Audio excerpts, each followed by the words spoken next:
alcune che sono quelle sulle quali la Società della Cura, che ha un gruppo qui a Torino, si sta occupando. La Società della Cura, per chi non la conosce, è un raggruppamento italiano che mette insieme circa 1500-1600 realtà associative, militanti, gruppi, reti di persone che vogliono trasformare l'Italia e renderla più equa e più sostenibile nel vero senso della parola ambientalmente, e quindi si opera in questa direzione.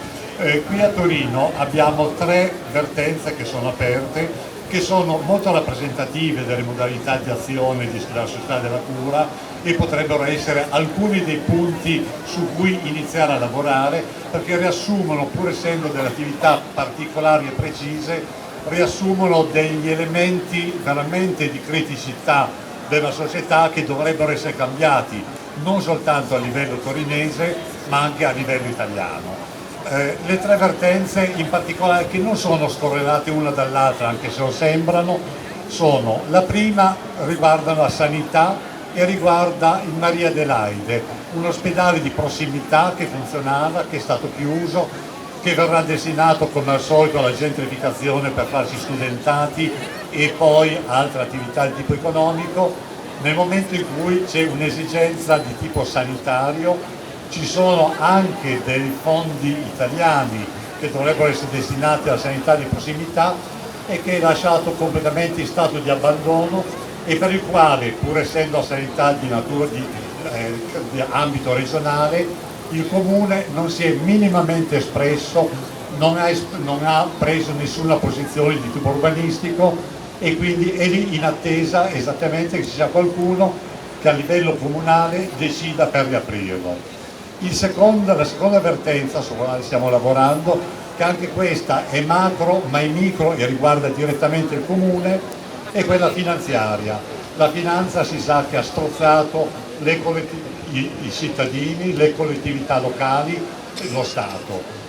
Il Comune di Torino è stato quasi semicommissariato nella sua gestione, pretendendo che sia un debito troppo elevato. Allora, uno dei punti che non è stato toccato dalla precedente amministrazione e sicuramente neanche dalle precedenti è quello dei derivati. I derivati sono dei prodotti tossici che richiedono, che costano alla collettività, non rendono nulla e che però sembrano dei mantra, sono degli esseri intoccabili, perché evidentemente toccare quelli vorrebbe dire rimettere in discussione il rapporto che c'è fra le collettività locali e le banche.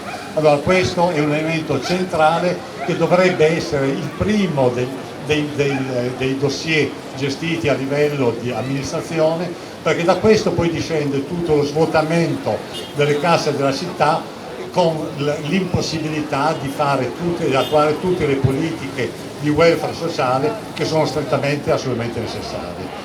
La terza, e su questo stiamo organizzando, sempre come Società della Cura, un incontro con alcuni dei firmatari della petizione europea che chiedono l'abolizione del debito dovuto alla BCE. Allora anche questo è una cosa macro, il debito degli Stati alla BCE, ma che dovrebbe tradurre direttamente in un'azione locale efficace per ridiscutere quello che sono i rapporti fra le amministrazioni locali, il Comune e le banche.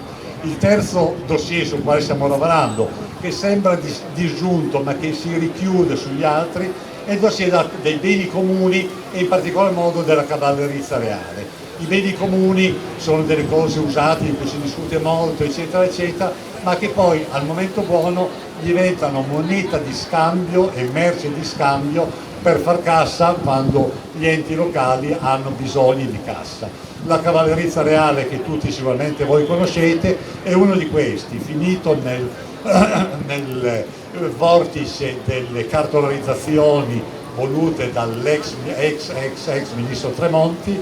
In realtà è diventato un bene storico, architettonico, bene patrimonio dell'umanità dell'UNESCO, è diventato essenzialmente una moneta di scambio per restituire un prestito che indirettamente Intesa San Paolo e Unicredit hanno fatto al Comune 11 anni fa, esattamente quando Cavallerizza è stata cartolarizzata. le amministrazioni si sono susseguite, siamo arrivati al momento della vendita, perché è stato pubblicato un bando di gara un paio di settimane fa da parte del Comune per venderla, per farci che cosa?